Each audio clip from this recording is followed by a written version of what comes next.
Komisi 3 Bidang Legislasi DPM Unila 2016-2017, Kepala Bidang Kaderisasi Hima Perdata FH Unila. Penghargaan 2015, juara 1 Lomba Debat Sefakultas Hukum Universitas Lampung, 2016 juara 1 National Moot Court Competition yang diselenggarakan oleh Universitas Trisakti dengan tema Anti Money Laundry. 2019 juara 2 International Conference of Fundamental Rights di Fakultas Hukum Universitas Lampung. Pelatihan dan seminar. 2013 latihan kepemimpinan manajemen Islam tingkat dasar yang diselenggarakan oleh FOS FH Unila. 2015 pelatihan legal drafting yang diselenggarakan oleh PMU KBM Unila. 2015 legal clinic yang diselenggarakan oleh PSBH FH Unila. Pengalaman kerja 2016-2017 staf paralegal BKBH FH Unila. 2017 hingga sekarang asisten pengacara di kantor hukum Sopian Sitempu dan Partners. Kepada Kak Abdul, dipersilakan. Ya, terima kasih. Assalamualaikum warahmatullahi wabarakatuh. Tapi pun, ya, saya ucapkan terima kasih yang sebesar-besarnya dari PSBH Unila masih dipercaya untuk memberikan materi terkait penasihat hukum. Saya juga sama hormat sama Ibu Selvi, masih dengan setia menemani adik-adik PSBH dan seluruh pengurus PSBH. Dalam kesempatan siang hari ini, kita akan bahas santai aja ya, terkait dengan pandangan penasihat hukum, terkait dengan kasus IMCC ya, perdagangan orang.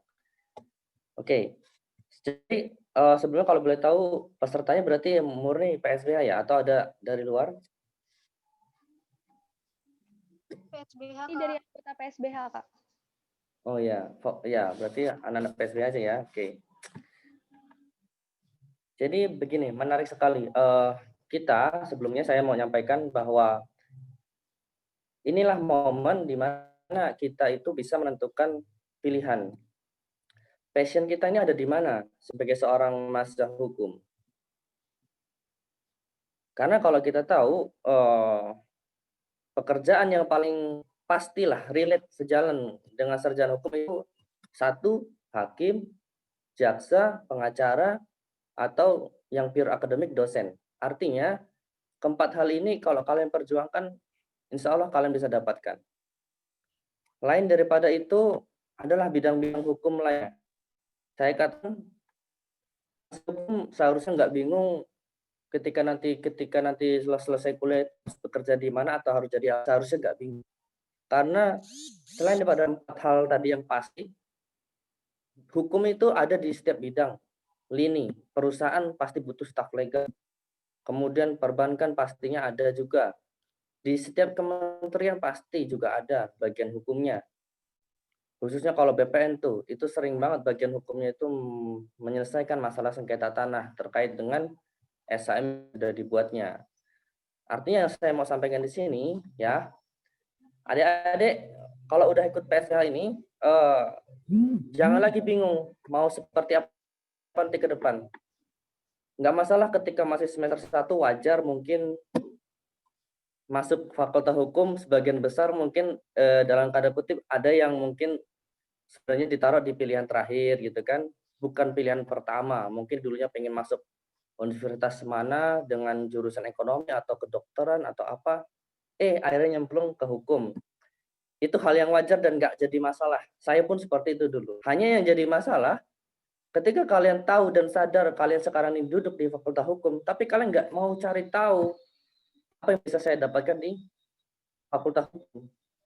Kalian terlalu lama terlena sama penyesalan, saya sudah masuk ini, akhirnya saya ikut kuliah begitu mengalir gitu aja tanpa ada pembaruan pertemanan yang baru, aktivitas organisasi, itu sangat-sangat menyesal buat kalau menurut saya kalau ada dari teman-teman yang sama sekali ikut organisasi.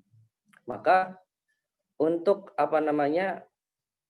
kalian tahu, untuk kalian mengerti tujuan apa kalian masuk fakultas hukum itu, berorganisasilah. Salah satunya PSBH.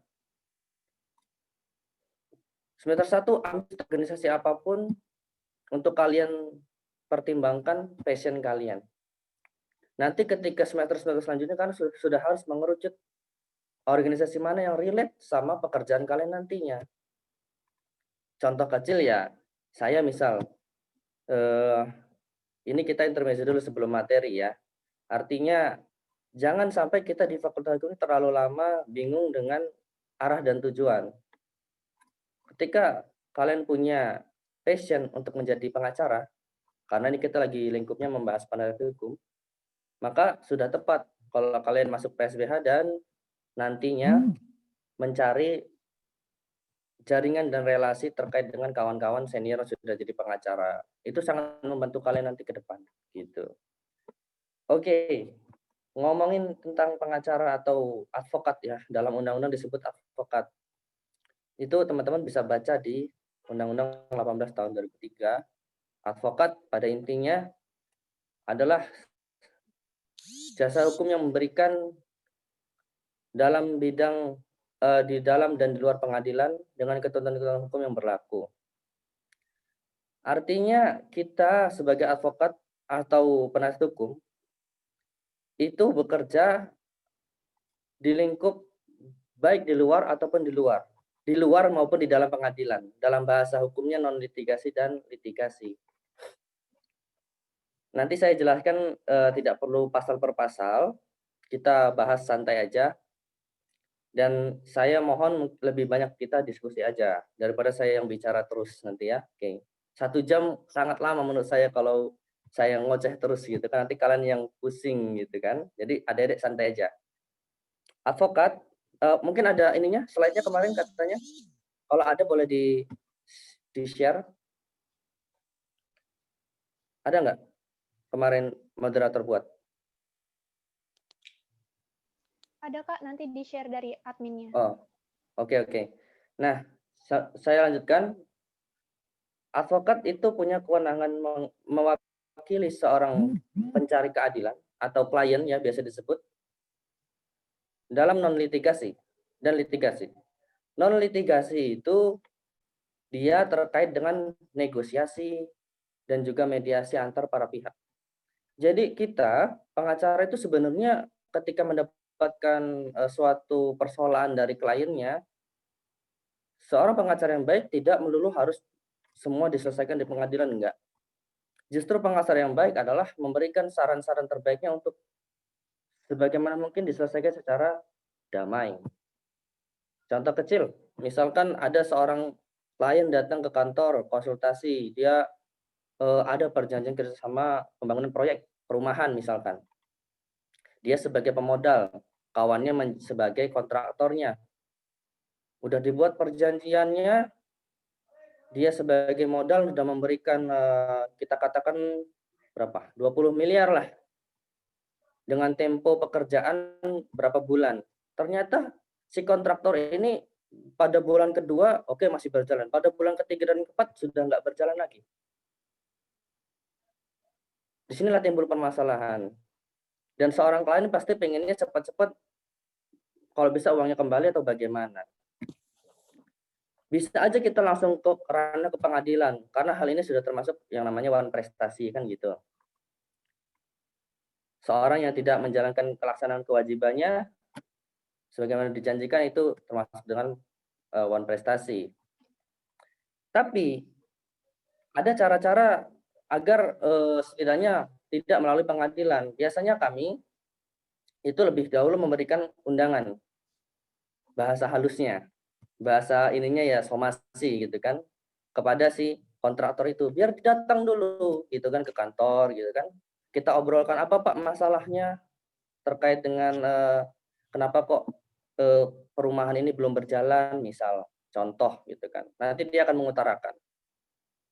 Disitulah nanti ada posisi di mana kita menawarkan solusi A dan B sehingga ada titik temu. Bapak ini mau menjalankan proyeknya lagi dengan jangka waktu diperpanjang atau ya sudah alih kontraktor gitu. Dengan kembali uangnya sudah diberikan misal. Kan itu solusi-solusi yang alternatif yang meringankan klien.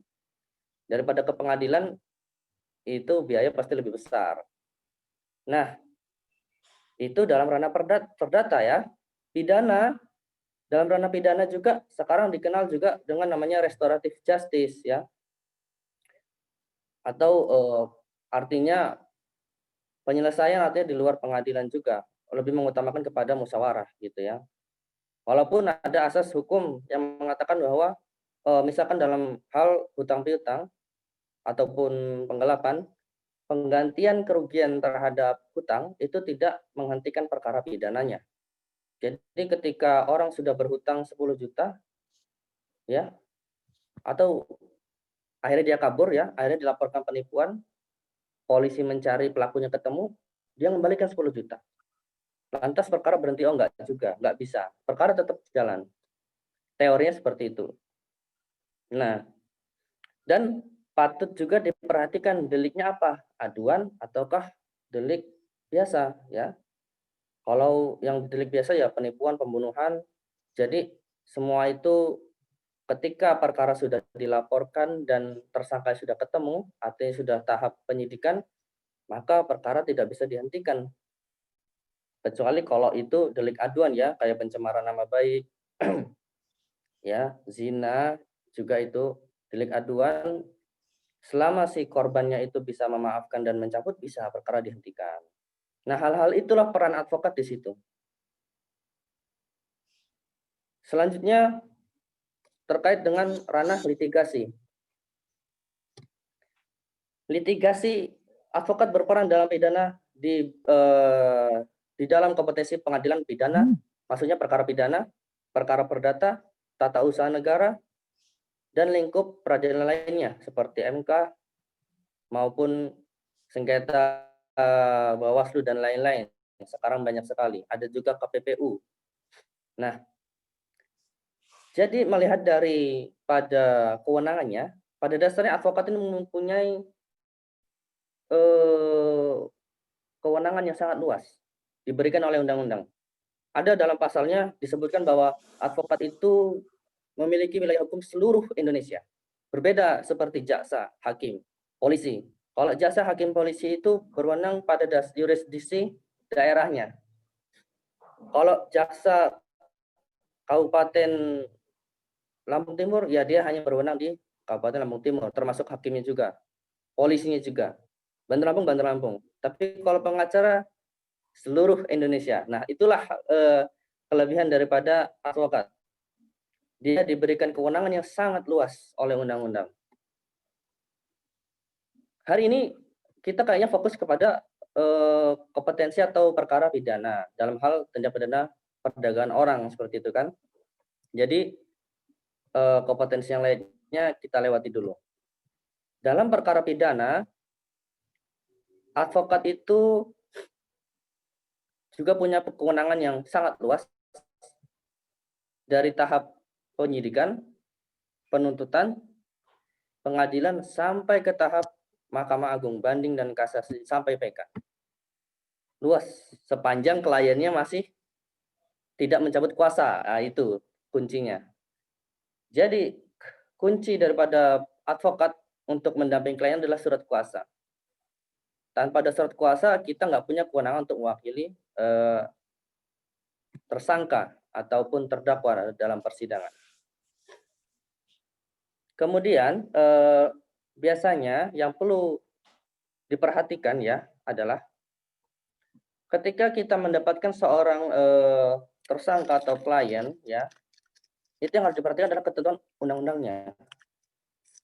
Apakah ini termasuk dalam delik umum dalam KUHP ataupun delik khusus yang sudah diatur dalam undang-undang tersendiri, korupsi, TPPU, dan tindak pidana perdagangan orang. Itu dulu yang perlu kita pelajari dan teliti. Karena nanti akan berkaitan dengan pemeriksaan sendiri dalam tahap di kepolisian.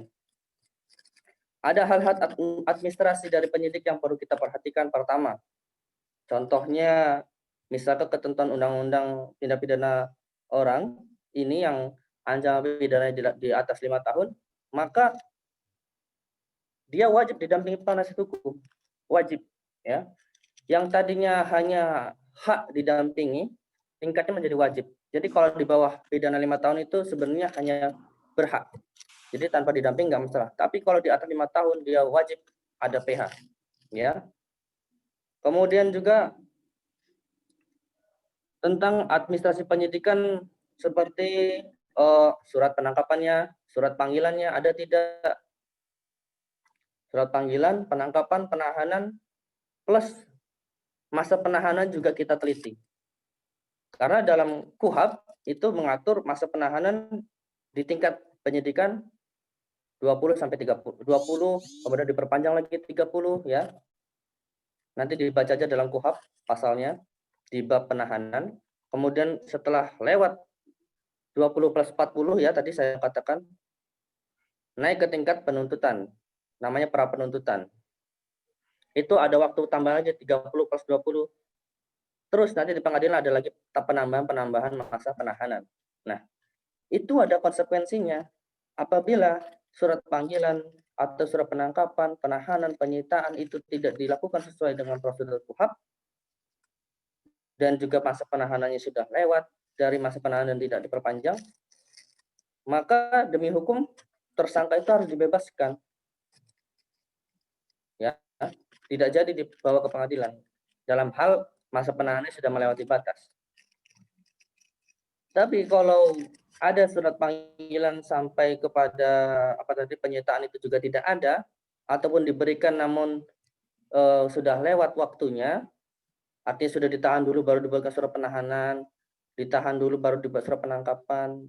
Nah, itu kita bisa ajukan pra peradilan namanya, pasal 77 KUHP. Untuk apa fungsinya? Silakan pelajari kasus-kasus pra peradilan kayak Setia Novanto, Bambang Wijayanto dulu. Apa yang mereka ini kan perkarakan di situ, yang mereka gugat. Ya, salah satunya adalah proses penangkapan, penahanan, dan juga putusan MK terbaru dari BW itu penetapan tersangka. Konsekuensi ketika kita mengajukan gugatan pra peradilan nanti adalah kalau itu gugatan dikabulkan, maka seluruh tahap penyidikan itu batal. Jadi tersangka dibebaskan, gitu kan. Tapi yang jadi pertanyaan, apakah lalu kemudian bisa diajukan kembali oleh penyidik untuk tersangka yang sama? Bisa tidak? Bisa, karena ini tidak menyangkut pra peradilan, tidak menyangkut pokok perkara. Jadi tidak ada asas nebis idem, gitu ya. Oke, itu tahap-tahap penyidikan, syarat-syarat administrasi bagi PH itu atau pengacara harus sangat diperhatikan dengan jeli. Karena itu berkaitan dengan pembelaan kita terhadap klien, gitu. Selanjutnya,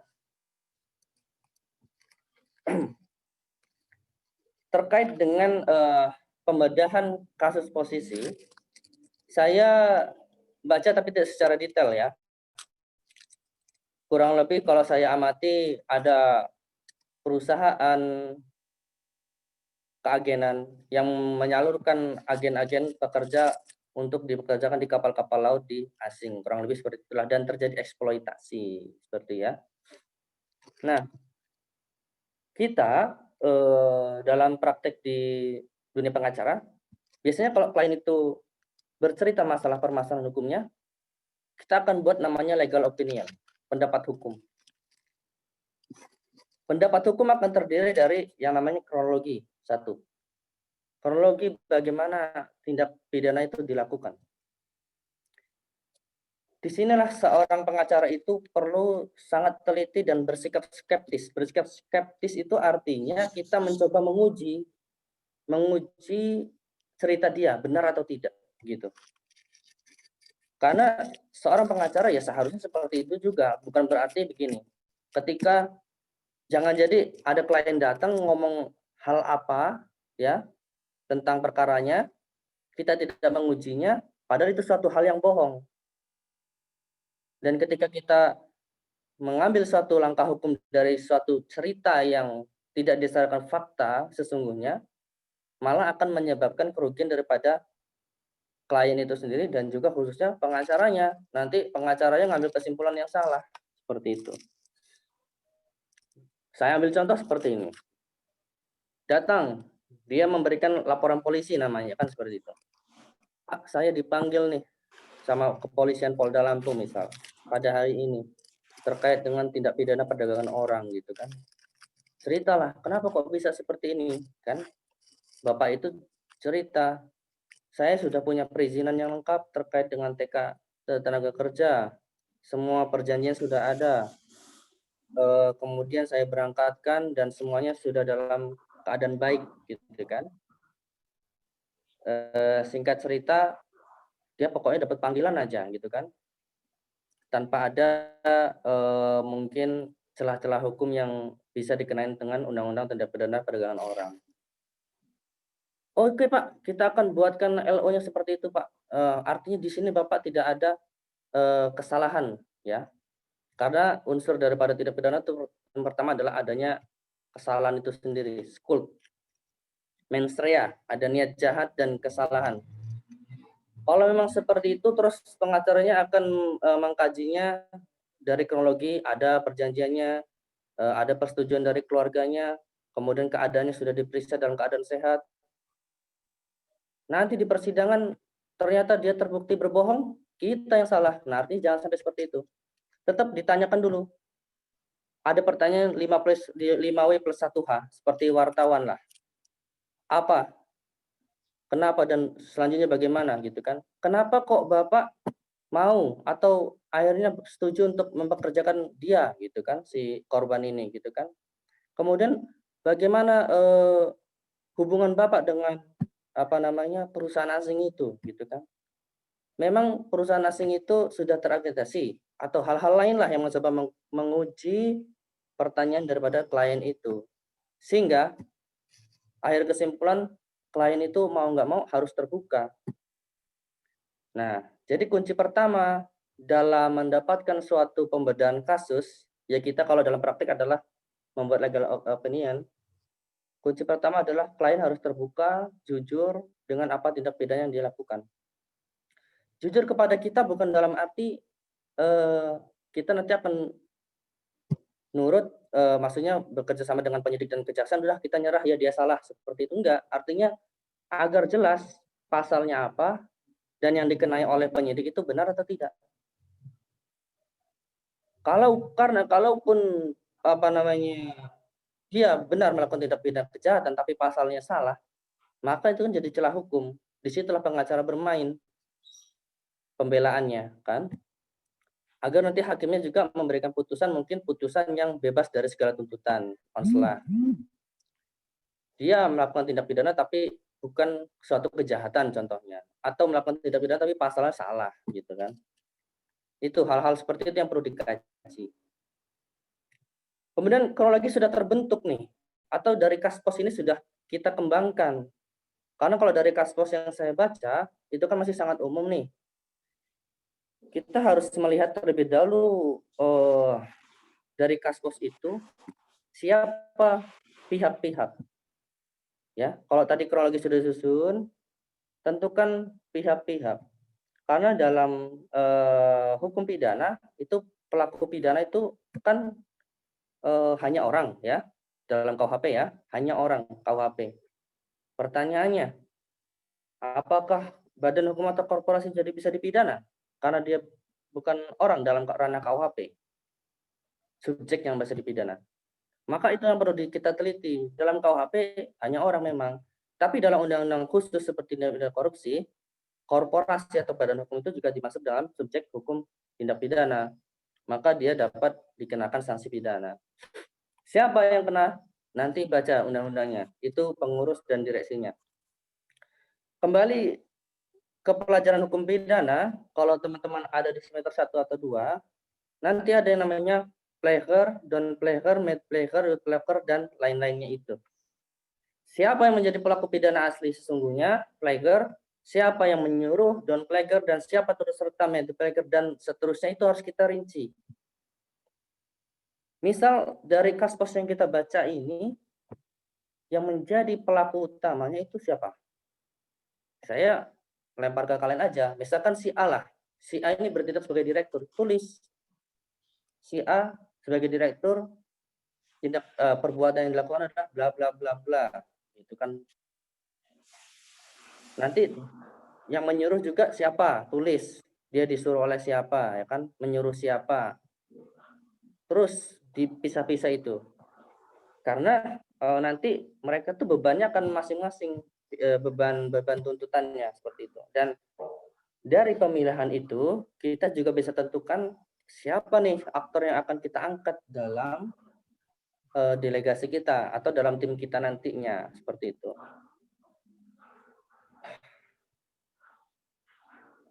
Selanjutnya, setelah kita tahu pihak-pihaknya,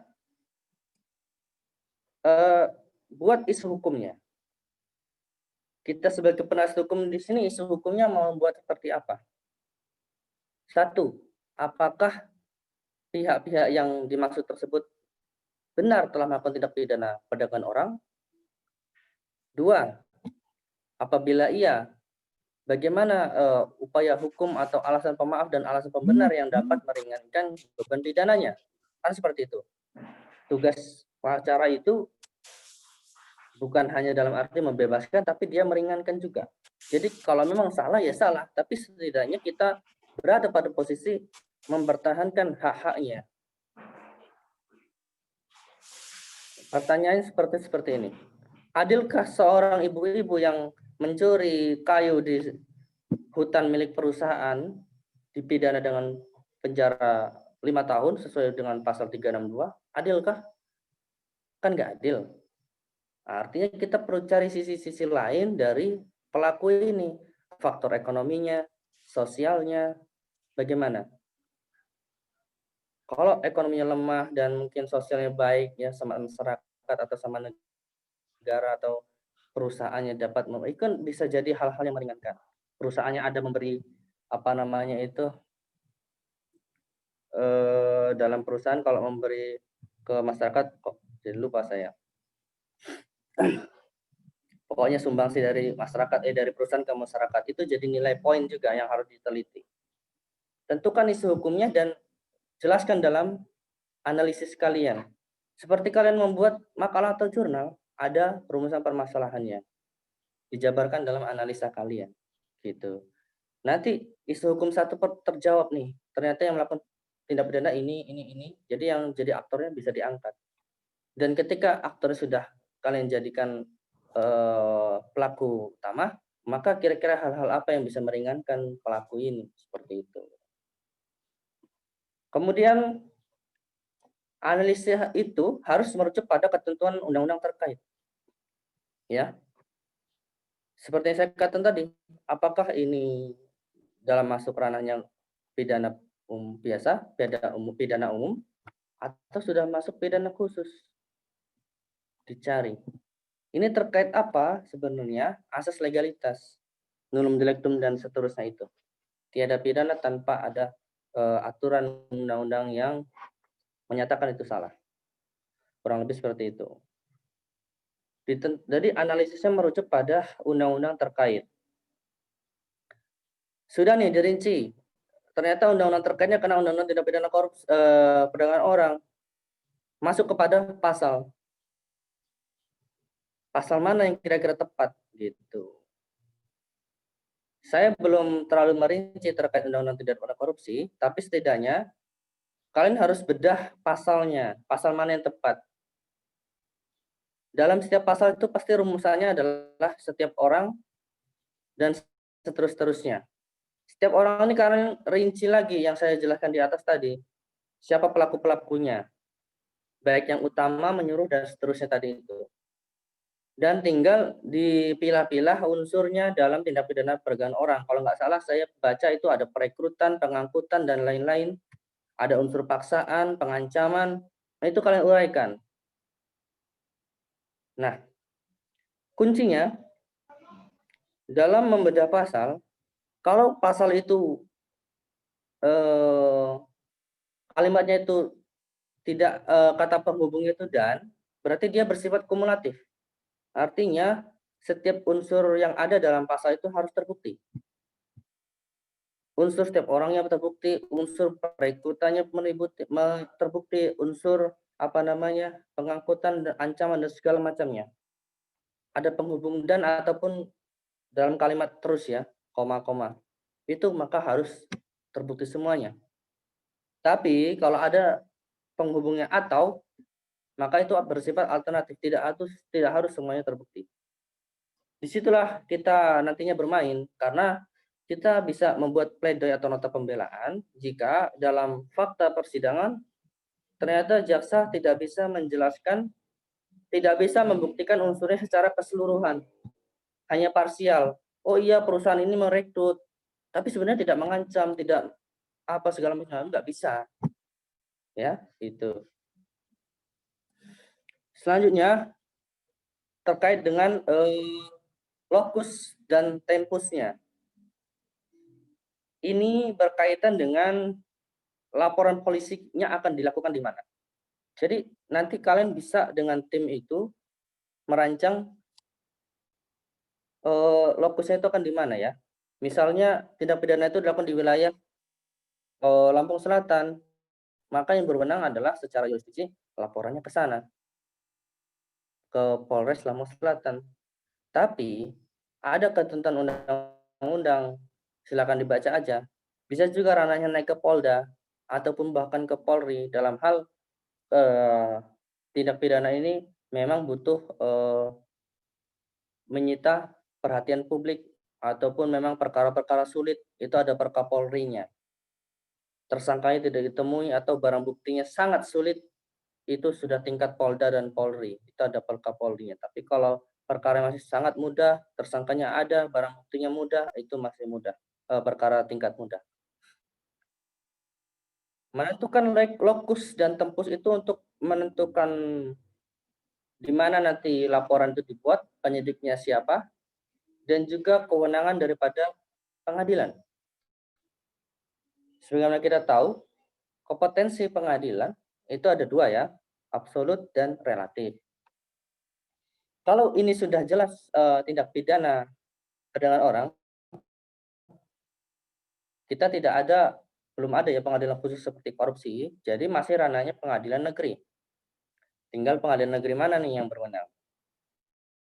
Tanjung Karang kah, manakah ya? Tergantung daripada di mana laporan polisi itu dibuat. Seperti itu. Itu kompetensi relatif ya. Sorry, maksud saya kalau terkait dengan tindak pidana maka ranahnya peradilan umum pidana. Nanti kalau yang terkait dengan wilayah adalah kompetensi relatif, wilayahnya di mana? Bandar Lampung, Lampung Selatan itu wilayah. Jadi relatif itu kata kuncinya adalah tidak tetap. Jadi kalau tidak tetap itu berarti berbeda-beda tergantung daripada wilayahnya. Kalau absolut itu tetap. Kalau itu tindak pidana ya berarti pidana pada pengadilan negeri. Kalau itu perceraian atau masalah tanah, pengadilan negeri tapi ranah perdata. Termasuk juga pidana korupsi, maka pengadilan negeri korupsi. Gitu ya. Nah,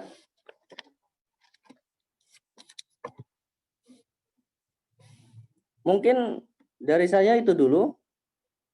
Biar nanti mengalir aja dari pertanyaan-pertanyaan teman-teman ya. Sambil mengulas kasposnya. Jadi kalau mau ada yang ditanya, nanti saya langsung mengalir menjawabnya. Gitu aja mungkin.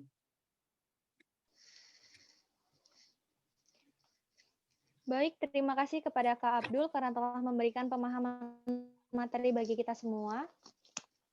Lanjut ke sesi berikutnya, sesi tanya jawab selama 30 menit. Untuk peserta yang ingin bertanya, silakan ketik di kolom chat dengan format nama, kelompok, dan pertanyaan. Saya ulangi, untuk peserta yang ingin bertanya, silakan ketik di kolom chat dengan format nama, kelompok, dan pertanyaannya. Pertanyaan akan saya bacakan selaku moderator untuk dijawab oleh narasumber. Santai aja ya. Kalau mau berdiri dulu biar nggak ambien kan. Biar tadi duduk aja. Santai aja.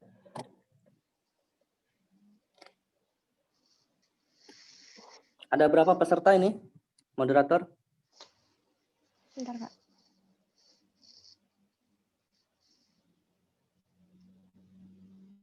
Oh, ini ya, belum saya jelaskan ya. Makanya tadi saya agak lupa ini. Nggak apa-apa. materinya baru di show ya. Sambil mengalir aja, nanti ditanyakan aja ya. Moderator juga boleh jelaskan ke saya materi mana yang belum dijelaskan, biar nanti saya ulang ya. Iya, Kak.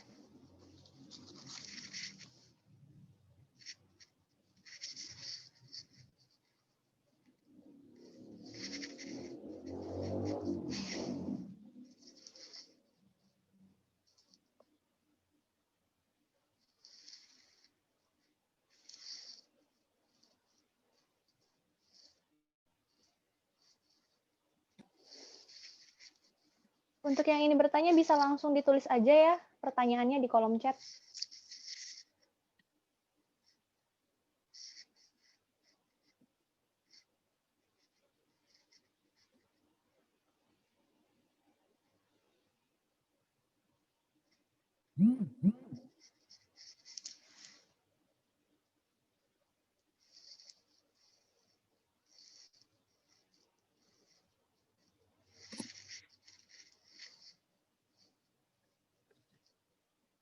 Kak, untuk Kak Abdul, maaf ada yang Ya. ingin bertanya.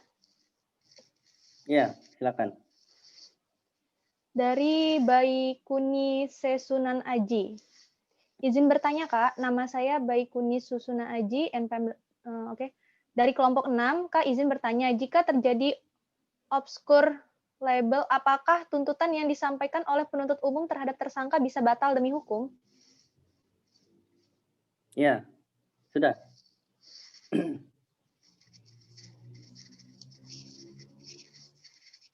Langsung saya jawab?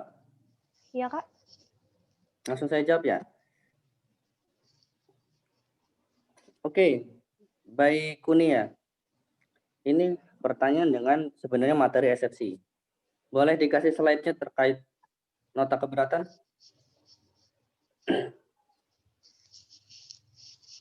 Tadi belum saya jelaskan.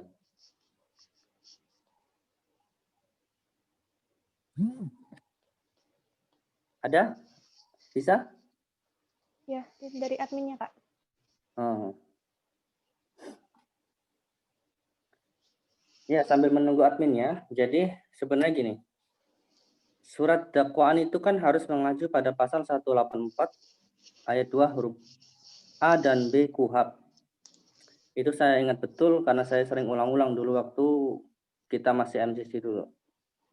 Jadi adalah hal yang sangat wajib kalau bagi kalian harus mengulang-ulang dan memahaminya, menafsirkan. Tapi jangan menafsirkan sendiri, dari baca buku, literatur. Andi Hamzah, Yahya Harahap, baca. Apa yang disampaikan dalam pasal itu adalah terkait dengan nama, tanggal, identitas, ya, itu hanya syarat formil daripada surat dakwaan. Tapi yang terpenting adalah syarat material, huruf B. Harus menjelaskan waktu dan tempatnya sesuai dengan tindak pidana yang terjadi. Nah, pertanyaannya, apabila obscure libel bagaimana? Obscure libel ya, artinya dakwaan kabur. Sebenarnya pengertian dakwaan kabur itu masih sangat-sangat umum sekali. Tergantung pada perspektif daripada pengacaranya dan hakimnya dalam menilai surat dakwaan itu sendiri. Tapi setidaknya agar menjadi poin kita, karena gini, kalau saya melihat pada prakteknya, memang kadang nota keberatan itu sering sekali ditolak, ya. Tapi nggak jadi masalah. Yang terpenting poin-poinnya begini. Sepanjang kita lihat bahwa surat dakwaan itu tidak jelas, tidak lengkap dan tidak cermat, dalam arti tidak jelas adalah ya tindak pidananya ini tidak jelas dijelaskan dalam surat dakwaannya, siapa yang melakukan atau dilakukannya dengan cara apa, lokus dan tempat yang mungkin kejadiannya tidak sinkron, ya kan, tidak cermat juga dalam menentukan pasalnya, maka seharusnya itu batal demi hukum, seharusnya dalam KUHP. Hanya semua itu kan kembali pada hakim yang akan menilai itu dapat diterima atau enggak. Kalau praktiknya memang banyak dakwaan itu sangat-sangat simpel. daripada yang kita buat ya. Kalau kita buat kan tebel-tebel berhalaman-berhalaman ya. Sebenarnya hanya simpel sekali. Sepanjang dia sudah menjelaskan kronologi, si A berbuat apa, dengan siapa, ya kan, melakukan apa, dan akhirnya ada akibat hukum berupa matinya seseorang atau hilangnya suatu kerugian, maka udah bisa jadi surat dakwaan. Jadi secara sederhana, secara teori, kalau kalian melihat ada surat dakwaan yang tidak jelas, ya, maksudnya begini, dia menjelaskan dalam konteks perdagangan orang bagaimana jadinya ya. Dia menjelaskan bahwa si terdakwa ini melakukan tindak pidana perdagangan orang pasal berapa, dengan cara merekrut gitu kan, tapi tidak menjelaskan sebenarnya di mana letak eksploitasinya atau mungkin ancamannya, tidak terjelaskan itu. Dia hanya menjelaskan sudah ada perjanjian atau sudah ada korban aja. Tapi ada hal yang hilang, ada kalimat yang terputus yang seharusnya ada tentang bagaimana dan siapa yang melakukan kekerasan itu sendiri. Sepanjang kalau kalian nilai seperti itu, maka harusnya batal demi hukum. Sekaligus saya membahas isi daripada eksepsi, ya. Eksepsi atau nota keberatan ini kembali kepada berkas-berkas yang harus disiapkan oleh penasihat hukum dalam persidangan. Eksepsi itu sebuah tangkisan. Artinya sebuah tangkisan terhadap surat dakwaan yang seharusnya tidak menyentuh pokok perkara. Ya. Tidak menyentuh pokok perkara itu artinya tidak menyentuh pembuktian. Bagian buktinya apa atau apanya, maksudnya tidak menguji benar tidaknya satu pidana itu dilakukan, tapi tidak membahas itu, tapi membahas terkait dengan satu, biasanya adalah error in persona atau salah orang, salah tersangka. Ya, itu wajar terjadi ketika pelakunya itu banyak. Namanya penyertaan ya, pasal 55. Tidak hanya satu orang. Ternyata jaksa tidak cermatnya di situ karena salah menentukan pelakunya. Yang tadi saya katakan harus jeli siapa playernya, down playernya dan seterusnya. Sudah. Kemudian terkait dengan kompetensi baik itu absolut maupun relatif.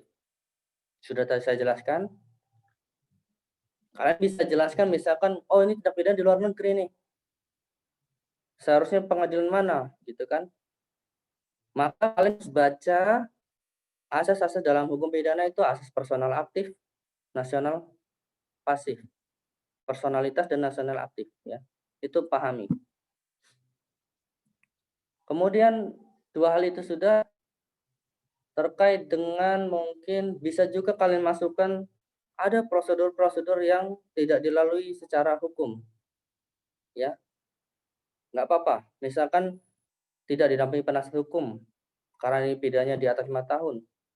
Atau misalkan dalam penyidikan dia diancam-ancam sehingga mengakui perbuatan itu pidana padahal dia bukan melakukan itu. Disetrum, di apa, sepanjang kalian bisa membuktikan ada saksinya, gitu kan. Jadi hal-hal yang tidak menyentuh pada pembuktian pokok perkara. Sudah kan error di sana, lokus, kemudian juga secara prosedur daripada penyidikan yang tidak benar, itu. Kemudian juga bisa juga kalian asas nebis idem jika memang perkara yang sudah dilakukan dan sudah pernah putus di pidana lagi, ya kan? Dan asas-asas hukum pidana lainnya kalian masukkan jika itu tidak cocok dalam surat dakwaan atau tidak cocok diterapkan terhadap klien kalian, seperti itu. Gimana, bisa dipahami? Bisa, Kak.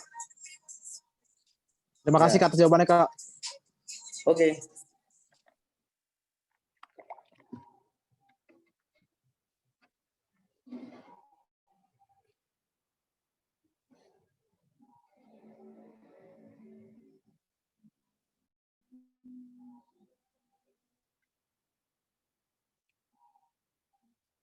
Ya, selanjutnya. Ini apa masih pusing atau agak susah diterima? Saya tanya, tadi yang saya jelaskan itu bisa kan dipahami? Atau memang ada yang sulit diterima?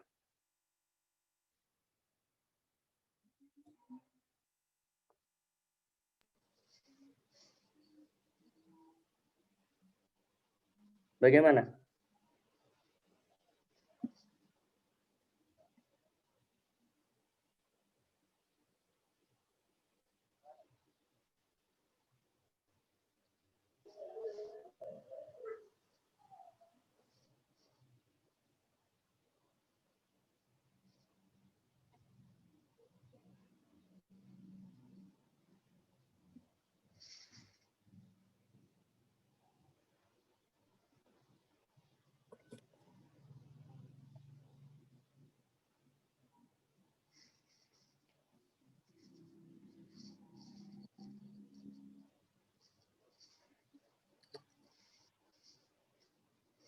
Kak, maaf ada pertanyaan lagi Hmm?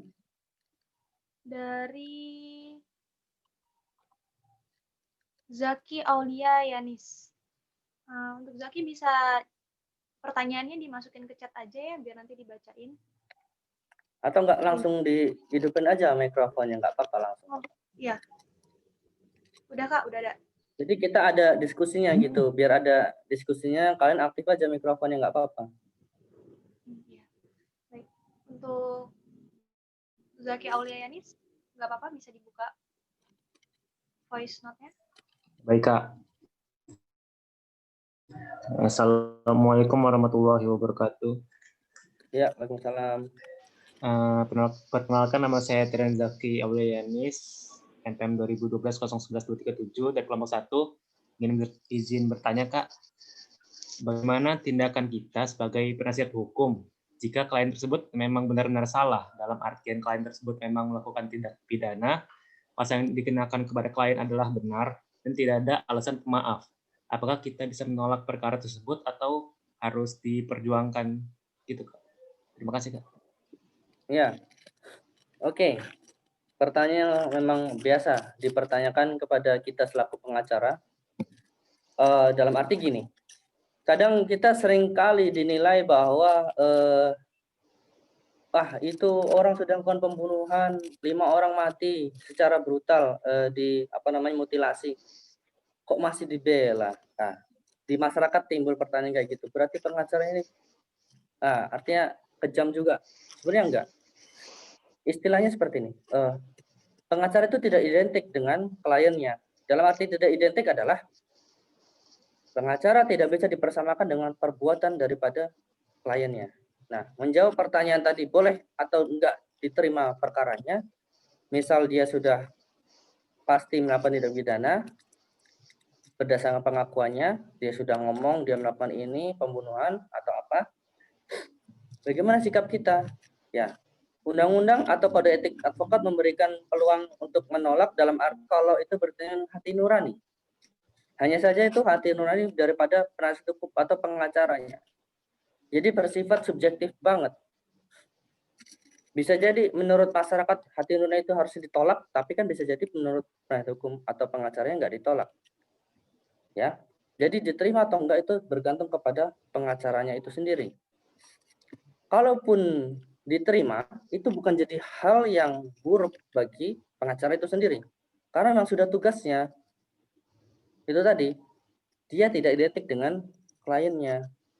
Hadirnya seorang pengacara adalah mempertahankan hak-haknya secara hukum, bukan membela secara membabi buta. Oh, kamu tidak salah, kamu harusnya seperti ini, nanti kita coba atur buat transaksi palsu, buat bukti baru, itu yang salah. Nah, sedikit sekali pengacara yang seperti itu. Tapi kalau kami biasanya, kalaupun dia sudah melakukan tindak pidana dalam arti korupsi lah, misalkan sudah memang melakukan, ya sudah akui saja. Tapi kan kita nanti bisa lihat korupsinya itu seberapa sih? Karena ada peraturan Mahkamah Agung yang menentukan tingkat daripada kerugian negara yang akan nantinya sejalan dengan putusan pidana itu sendiri. Nah, nanti kita cari celah-celahnya sehingga fungsi kita adalah meringankan. Saya katakan sekali lagi meringankan. Dengan juga memberikan nasihat. Kalau Bapak salah itu seharusnya nggak diulang lagi dan segala macam nasihat. Peran kita seperti itu. Maka kadang kalau kita baca putusan hakim, ada hal-hal yang meringankan. Dia tidak pernah dipidana, bersikap sopan dalam tingkat penyidikan sampai persidangan ya. Jadi pengacara yang baik seharusnya dia mengajak kliennya untuk kooperatif sama penyidik. Jangan justru malah menghilang, pura-pura sakit, ya kan, ketabrak tiang listrik, seharusnya tidak seperti itu. Tapi ya udah, ketika dipanggil, "Yo Pak, kita besok ke polisi." Setidaknya kita briefing dulu. Inilah yang akan kita jelaskan. Sepanjang advokat itu membriefing keterangan saksi, itu nggak masalah di luar pemeriksaan. Tapi kalau sudah di pemeriksaan di tingkat penyidikan atau polisi, kita itu hanya hadir di sebelahnya, mendengar dan mencatat. Kita tidak boleh menginterupsi pertanyaan-pertanyaan polisi atau penyidik. Satu hal lagi yang perlu saya jelaskan, ada perbedaan kewenangan pengacara yang tadinya luas dari tingkat penyidikan sampai ke pengadilan. Tapi kalau di tingkat penyidikan sampai penuntutan itu sifatnya pasif. Dalam arti tadi itu hanya sebatas mendampingi, mendengarkan, mencatat, tidak bisa menginterupsi dan lain-lain. Tapi kalau di pengadilan, disitulah pengacara baru bersifat aktif.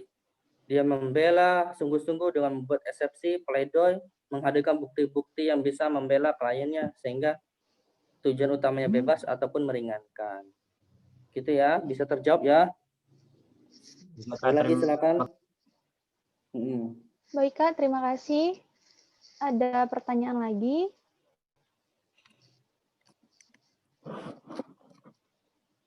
Dari Rizky Trinovandra Indriadi. Izin bertanya Kak, nama saya Rizky Trinovandra Indriadi dari kelompok 1. Bagaimana ketika seseorang advokat yang mempunyai kewajiban memberikan bantuan hukum secara cuma-cuma kepada tersangka, tetapi malah menyalahgunakan wewenangnya dengan meminta imbalan uang dengan iming-iming agar kasusnya cepat selesai. Terima kasih Kak. Ya, ini sebenarnya kembali kepada etika daripada pengacara itu sendiri, karena kita ada kode etik. Memang kita bisa meminta untuk namanya fee kepada klien atau meminta sesuatu. Dalam arti ya sebatas pada memang itu pekerjaan kita, profesi kita. Undang-undang sudah memberikan aturan hukum terkait dengan bantuan hukum secara cuma-cuma, ada Permenkumhamnya juga tahun 2018. Sebenarnya pemerintah itu sudah menganggarkan, tapi terkait dengan LBH-LBH yang sudah terakreditasi oleh Kemenkumham. Contohnya ya BKBH Unila, LBH Bandar Lampung, dan BKBH UBL juga termasuk. Kalau akreditasi yang LBH yang sudah terakreditasi, dia seharusnya nggak boleh meminta sama kliennya. Tapi kalaupun masih meminta, saya rasa itu bisa diwajari dalam hal. Memang itu untuk keperluan sih pengacara yang untuk transport jauh. Misalkan saya di Bandar Lampung, perkara di Lampung Timur, nggak mungkin lah kita itu ongkos sendiri kan. Sepanjang untuk perjalanan dan memang hal-hal yang bersifat untuk ya memang untuk proses acara. Tapi kalau kayak untuk menjanjikan di sini dalam arti apa? Kalau boleh saya tahu? Mungkin maksudnya agar kasusnya lebih ditangani Kak. Soalnya lebih kan kalau cepat selesai gitu Kak. Ya. Iming-imingnya biar lebih cepat selesai gitu masalahnya Kak.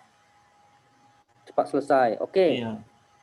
Secara etik pengacara tidak boleh menjanjikan 100% menang. Ya, secara etik. Tapi kita nggak mungkin memang ada, Pak, sama kita nanti menang gitu kan. Tapi berapa imbalannya gitu. Ya. Sebenarnya itu semua tergantung pengacaranya, kode etiknya. Kalau kami tidak menyarankan seperti itu. Dalam arti sesuai analisa kami mungkin hasil keputusan bisa seperti ini, tapi bukan menjanjikan kemenangan. Dan bayarannya ya sesuai pengalaman lah. Itu setiap kantor memang beda-beda gitu. Tapi kalau menjanjikan kemenangan secara etik itu tidak betul lah. Seperti seorang dokter lah, tidak bisa dia menjanjikan kesembuhan. Semua kembali ke yang di atas kan seperti itu. Gitu. Apa ada pengalaman dimintai seperti itu? Enggak Kak, cuman bertanya aja. Enggak ya? Enggak. Oh, oke. Apabila mau nanya satu lagi Kak, apabila advokat tersebut melanggar kode etik, apakah ada hukuman tertentu yang dapat diberikan kepada advokat tersebut Kak? Terima kasih. Ya, bisa dengan cara dilaporkan kepada Dewan Peradi Nasional. Itu nanti dia akan disidang dan dipecat diberhentikan dari profesi selaku advokat. Hanya sebatas itu, tidak bisa ada pidana ataupun ganti rugi. Oke Kak, terima kasih banyak. Terima kasih Kak. Lanjut ke pertanyaan selanjutnya. Assalamualaikum warahmatullahi wabarakatuh. Selamat siang, perkenalkan nama saya Rodrikson Alpian Medlino dari kelompok 1. Saya ingin bertanya, kita tahu akhir-akhir ini kasus prostitusi online yang melibatkan artis sedang marak di Indonesia. Menurut perspektif Kak Abdul Rahman sebagai advokat, sisi apa yang meringankan terdakwa ketika pembacaan nota pembelaan pleidoy seperti yang diatur dalam Undang-Undang Nomor 8 Tahun 1981. Terima kasih, Kak. Ya. Oke. Ini nanya seperti ini, ada keluarganya jadi itu enggak? Siapa tahu jadi artis termasuk ini enggak kan? Enggak, Kak. Semoga tidak, Kak. Hanya mengikuti berita ya. Iya, Kak. Jadi terkait dengan pembelaannya, kita harus tadi itu, yang penting dia jujur dulu. Dia itu berbuat seperti itu disuruh atau memang pekerjaannya atau bagaimana? Karena kan di sini ada dua pihak. Kalau kita baca-baca itu di berita, ada yang memang sebagai makelarnya atau bahasanya germonya gitu kan, yang memang mencarikan dia dengan yang laki-laki yang menyewa itu, ya kan? Atau memang dia yang menawarkan diri. Kemudian dilihat lagi ketentuan undang-undangnya, emang undang-undang pornografi kah atau undang-undang ITE, ya? Karena secara hukum, kalau sudah sama-sama dewasa, nggak masalah sebenarnya. Nggak ada hukum pidana yang bisa menjerat mereka kalau sudah sama-sama dewasa, ya. Tadi itu asas legalitas. Tapi kalau itu sampai diupload, nah itu yang salah. Ada pornografi, ada undang-undang DI. Makanya dulu ada Ariel kena juga kan, karena dia mengupload. Maka di sini perlu dilihat dia kena undang-undang apanya gitu. Kalaupun diupload, siapa yang mengupload? Kalau dia hanya sekedar memberikan kepada si germonya dan germonya kena, kita bisa membela di situ. Gitu. Dan mungkin itu sih di pembelaannya di situ. Jadi maksudnya gini, Kak. Jadi digerebek gitu loh sama polisi. Tertangkap basah lah gitu loh. Nah kemudian udah tertangkap basah kayak gitu, dia juga masih nggak kooperatif, Kak, ketika dipanggil polisi, sebelum maksudnya sampai ke pengadilan, maksud saya masih dalam proses penyidikan gitu maksudnya.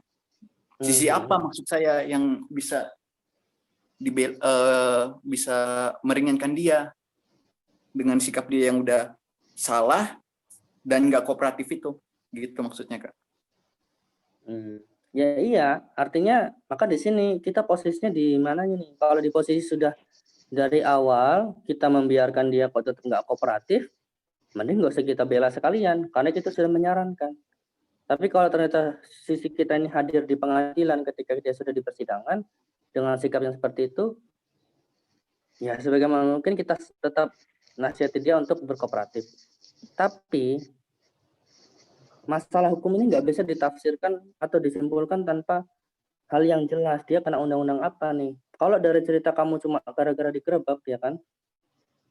Tanpa ada dasar apa-apa, ya dia bisa aja nggak ada aturan hukum yang menyalahkan orang, mohon maaf, berhubungan seksual kalau sudah sama-sama dewasa.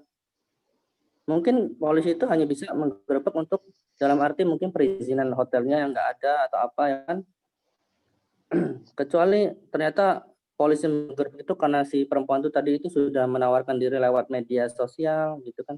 Artinya dalam arti kalau itu hanya penggerebekan aja, mungkin undang-undang yang dikenakan undang-undang pornografi, sedangkan dia nggak pernah sama sekali mengupload kemana-mana, ya disitulah pembelaannya. Gitu.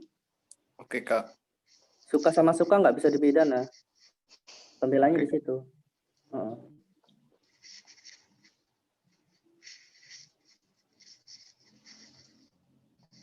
Baik, sebelum ke pertanyaan selanjutnya, untuk teman-teman semua, mohon kameranya diaktifkan semua ya, agar bisa sama-sama menyimak.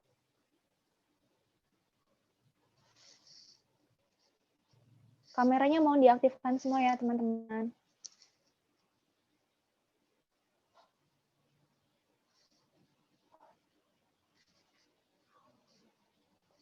Kak, izin untuk pertanyaan selanjutnya. Selamat siang, perkenalkan nama saya Stefan Saputra dari kelompok 9. Izin bertanya, Kak, apakah salah seorang advokat membela tersangka atau terdakwa koruptor? Dan apa tanggapan Kakak terhadap seorang yang beranggapan orang yang berkuasa atau beruang menang dalam persidangan? Terima kasih. Tanggapan ketika pengacara mendampingi seorang koruptor gitu ya. Iya, koruptor yang Dan beruang. seorang koruptor yang beruang, maksudnya punya banyak uang, pasti ringan gitu. Mungkin seperti itu, Kak. Ya. Tadi sudah saya jelaskan, pengacara itu memang profesinya mewakili seseorang, mewakili di luar dan di dalam persidangan. Mau sekejam apapun tindak pidananya, memang itulah tugasnya kalau dia terima. Pengacara tidak identik dengan kliennya yang bersifat buruk. Mau seburuk-buruk apapun, ya memang pengacara yang bersifat profesinya. Seperti seorang dokter. Dia mengoperasi seseorang yang mungkin dia pelaku terorisme, ya, dan sudah mengorbankan banyak nyawa. Tapi dia masih hidup sekarang. Dokter itu mengoperasi. Ya, secara kode etik profesinya dia harus menyelamatkan, kan seperti itu. Sama, pengacara seperti itu, mempertahankan konteksnya hak-hak dia. Dalam prakteknya, tersangka-tersangka terpidana korupsi itu ada juga sih hal-hal yang meringankan buat dianya gitu ya. Maka ini kembali kepada nanti bagaimana dia sifat melawan hukumnya itu tadi, merugikan keuangan negaranya setingkat apa gitu kan. Kemudian pertanyaan terkait dengan apakah yang punya uang itu menang atau ringan, itu kembali kepada praktek kita. Kalau kita lihat di berita-berita di TV, silakanlah kalian tafsirkan. Memang negara kita memang belum bisa menegakkan hukum secara adil-adilnya, masih tajam ke bawah dan tumpul ke atas. Nggak usah jauh-jauh ke tindak pidana korupsi lah, tindak pidana undang-undang ITE juga, mereka yang para mahasiswa aktivis tahu-tahu ditangkap, ya kan? Tapi mungkin pejabat-pejabat ataupun yang mungkin partai berkuasa lagi berkoar-koar tidak ditangkap. Memang ini bukan masalah kaya dan miskin atau bagaimana, memang kesadaran hukum kita sendiri, khususnya penegak hukumnya, pemerintahnya juga, negara kita belum bisa menerapkan hukum sesuai dengan ketentuan hukum yang berlaku gitu, masih pilih-pilih gitu. Kalau tanggapan saya seperti itu, artinya memang faktanya yang kita ketahui negara kita belum bisa dewasa dalam bernegara sebagai seorang bernegara yang negara hukum gitu.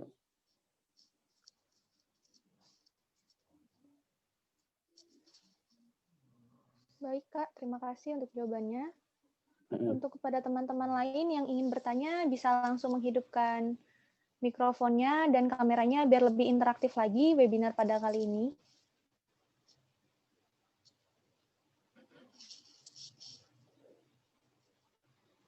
Semester berapa paling lama di sini?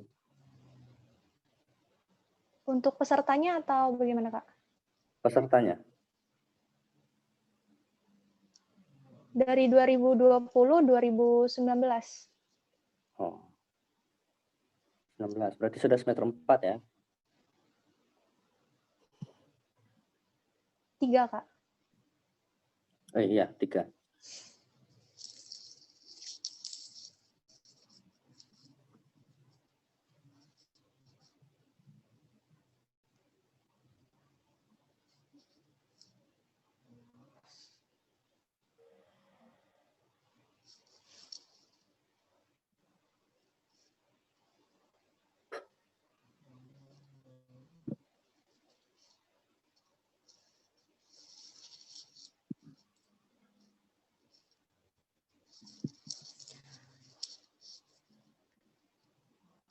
Maaf Kak, izin bertanya untuk mewakili teman-teman yang lain dari teman-teman peserta.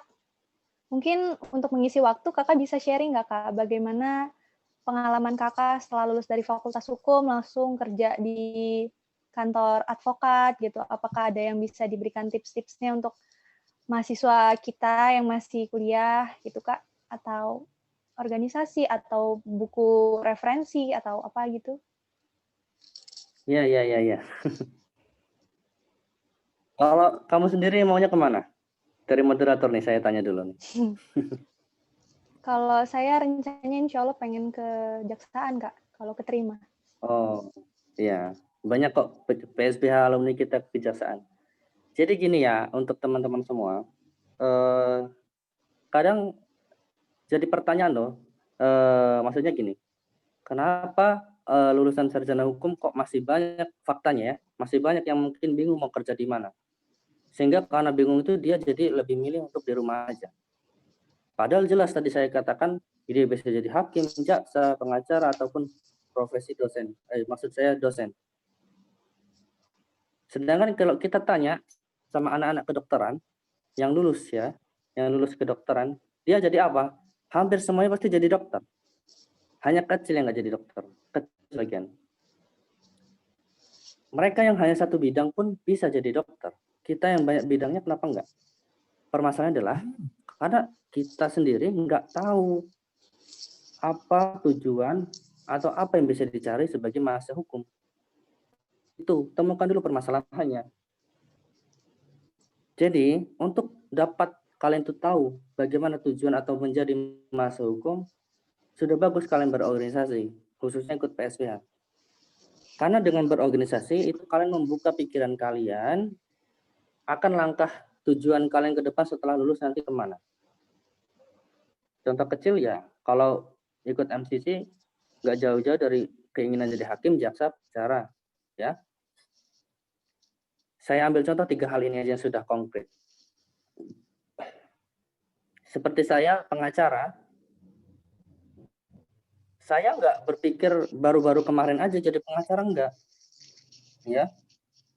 Saya juga mau tanamkan sama adik-adik bahwa pengacara itu ya termasuk penegak hukum yang officio nobile, artinya profesi yang mulia, sama seperti jaksa dan hakim. Membela hak-hak masyarakat. Artinya banyak kawan-kawan di sana yang menjadikan profesi pengacara hanya karena begitu lulus tahu-tahu ikut PKPA dan ke bawah kawannya. Jangan, tapi hadirkan jiwa itu sejak kalian masih kuliah. Kalau kalian punya passion jadi pengacara, jaksa, atau hakim semenjak kalian kuliah, nah disitulah kalian akan memantaskan diri agar kalian itu sejalan dengan profesi yang akan kalian capai nantinya. Maka kalian ikut MCC, kalian pelajari bekas hakim yang menjadi hakim, jaksa yang jadi jaksa, pengacara yang jadi pengacara. Setelah itu jangan berhenti.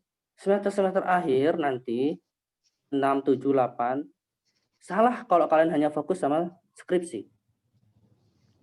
Tapi dengan banyak waktu luang kalian di semester akhir nanti, perbanyak jaringan. Yang mau jadi pengacara, ya coba ikut bantuan hukum. Nanti kalian bakal kenal pengacara-pengacara senior lainnya dan bisa ikut beracara bagaimana merasakan kepuasan seseorang yang datang ke kita tanpa memberikan materi apapun, tapi perkaranya selesai dan mereka tersenyum. Itu ada kepuasan tersendiri.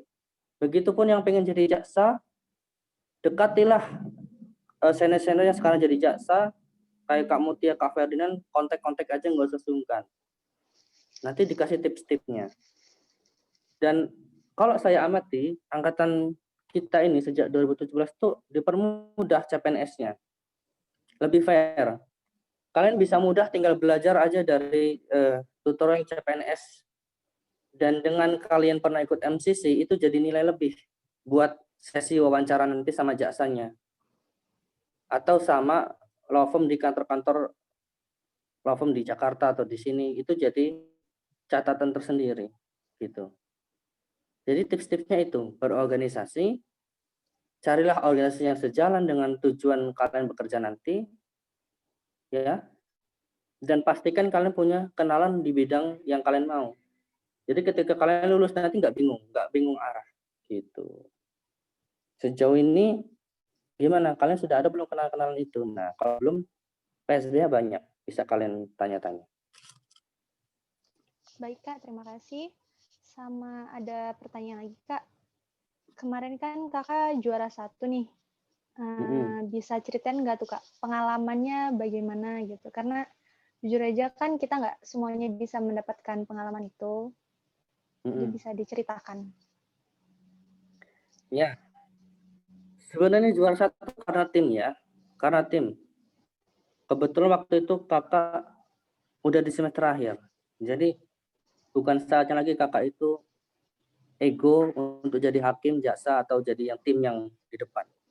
Tapi lebih kepada mendampingi untuk mereka memberkas dan memberi pelatihan mereka untuk sama-sama berlatih, dan bagaimana dari pengalaman kakak sebelumnya mereka juga tahu dan terbantu. Kayak mana? Kalau angkatan kalian ini seharusnya sudah banyak-banyak bersyukur karena 1, contoh berkas sudah banyak. 2, video-video sudah banyak bisa dilihat. Tinggal kalian pelajari aja. Kalau dulu kita itu masih cari-cari. Ketika setiap kali kakak ikut pertama kali UNES itu kalah di penyisian. Tapi kalah kita nggak menyesal. Tapi kita ketika masih ada acara kebersamaan di sana, kumpul-kumpul, kita kenalan sama KPS dari universitas lain ya kan. Tanya-tanya, pendekatan, dan akhirnya tukeran berkas. Makanya berkas-berkas yang ada sekarang ini itu adalah jerih upaya angkatan-angkatan kalian yang dulu. Tanpa tahu malu meminta berkas-berkas itu. Fungsi kalian sekarang adalah memperbaiki berkas itu agar semakin konkret, yang tidak perlu dibuang, tinggal kasih kajian-kajian yang lebih bagus lagi. Kuncinya adalah kalian punya niat dan konsistensi, karena itu penting. Karantina itu kan berjalan selama 3 bulan lebih. Saya sendiri dulu hampir keluar, tapi ada satu teman saya untuk udahlah, kita udah setengah jalan, kita udah nyemplung. Sekali nyemplung aja terus sekalian ke lumpur, biar besok mentas sekalian bersih. Jadi jangan berhenti di tengah jalan. Kalau kalian punya niat dan konsistensi, insya Allah itu terjaga. Kedua, kalian harus bisa manajemen emosi. Karena ketika kalian karantina, itu sangat-sangat mudah kalian bisa diem-dieman sama kawan, selek, ya kan? Yang aku suka sama itu, ternyata itu suka sama yang lain, ya kan? Jadi akhirnya diem-dieman. Itu hal-hal kayak gitu kurangin. Gak apa-apa jadi bumbu-bumbu dalam tim, tapi jangan jadikan itu permasalahan. Ya, kalian harus punya fokusnya. Gua kesini karena mau belajar, bukan karena mau mungkin marah-marahan sama kawan. Harus ada yang punya sifat leader, pemimpin. Ketika tahu teman-teman seperti itu bisa mengayomi, bisa mendudukkan masalahnya apa, kita selesaikan. Kalau hal itu sudah, barulah biasanya kita punya timeline untuk targetan pembuatan berkas dan kapan latihan, gitu kan. Saya bisa ngajak teman-teman Trisakti itu juara 1 itu bukan karena sekali ikut, tapi karena 2 kali ikut di UNES dan Undip, itu semua kalah. Dan alhamdulillah di masa-masa semester akhir, alhamdulillah saya bisa membawa teman-teman untuk juara. Itu saya bertindak sebagai mentor ke mereka. Artinya yang mau saya tanamkan, jangan sampai kalian nanti ikut 1 kali, kalian sudah jadi hakim atau jaksa, kalah ataupun menang, kalian pergi gitu aja, nggak memberikan mentoring kepada adik-adik berikutnya gitu. Kalau bagi saya, mengapa sekarang masih ada di sini, itu ada ikatan batin dan emosional. Kalau nggak ada itu, semua bakal hilang. Akan masa bodoh, kemarin gue udah ikut MCC, biarin aja yang lain kan gitu. Itu hal yang kayak gitu di PSBH kurang.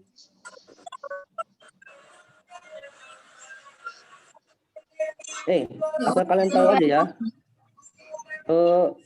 UBL, UIN itu sudah lagi tinggi-tingginya semangat untuk ikut MCC ini juga. Bahkan UBL sudah beberapa kali juara. Unila itu sebenarnya jadi poinnya MCC Sumatera.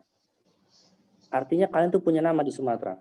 Kalau sampai kalian itu bersaing sama UBL aja, mohon maaf, wah itu kalian memalukan angkatan yang lalu. Artinya kalian harus terus berjuang, ya. UBL sekarang lagi berjuang loh. Dia banyak kenalan cari-cari KPS lain gitu kan lewat media, ya. Kalian juga harus seperti itu. Cari-cari kenalan di IG KPS-KPS yang memang besar. Coba kalian kenalin lewat bidang alumni dan kerjasama. Agar eksistensi PSBA Unila juga ada, nggak meredup gitu. Itu saran dari saya. Baik Kak, terima kasih atas sharing pengalamannya dan saran-sarannya yang sangat membangun. Kami menjadi kembali teringat lagi bahwa tujuan kami masuk di sini pada awalnya apa. Karena mungkin teman-teman juga udah banyak kan yang mungkin ngerasa sudah lelah atau apa. Cuman karena diingatkan lagi, kami jadi ingat lagi Kak. Dulu waktu pertama kali masuk itu tujuannya apa. Baiklah untuk teman-teman semua, telah selesai sesi pemberian materi dan tanya jawab webinar pembedaan kasus posisi dari perspektif penasihat hukum pada webinar siang hari ini. Terima kasih banyak kepada Abdul Rahman Prajanegara Sarjana Hukum yang sudah memberikan banyak ilmu dan sharing bareng dengan kami. Semoga sehat selalu dan karirnya semakin berjaya. Amin. Ya, salam buat semua pengurus ya dan adik-adik semuanya. Terima kasih sudah diundang. Terus jalin persahabatan antar silaturahmi antar alumni juga ya. Semangat terus. Saya selaku moderator, mohon maaf apabila ada salah kata dan kepada Tuhan mohon ampun. Sekian saya akhiri. Wassalamualaikum warahmatullahi wabarakatuh. Waalaikumsalam warahmatullahi wabarakatuh. Saya kembalikan acara webinar ini kepada MC. Terima kasih. Terima kasih kepada Kak Erlin selaku moderator. Baiklah, hadirin sekalian, kita telah sampai di acara terakhir, yaitu penutup. Marilah kita tutup acara webinar pada hari ini dengan membaca Alhamdulillah. Alhamdulillah. Alhamdulillahirrahmanirrahim. Terima kasih banyak kepada narasumber, moderator, serta para peserta yang telah menyimak acara webinar ini dari awal sampai akhir. Semoga ilmunya dapat bermanfaat. Dan tetap jaga kesehatan selalu. Saya mewakili teman-teman yang bertugas menyampaikan mohon maaf atas salah kata dan perbuatan. Kepada Allah saya mohon ampun. Terima kasih. Wabillahi taufiq wal hidayah. Wassalamualaikum warahmatullahi wabarakatuh. Waalaikumsalam warahmatullahi wabarakatuh. Waalaikumsalam warahmatullahi wabarakatuh. Assalamualaikum.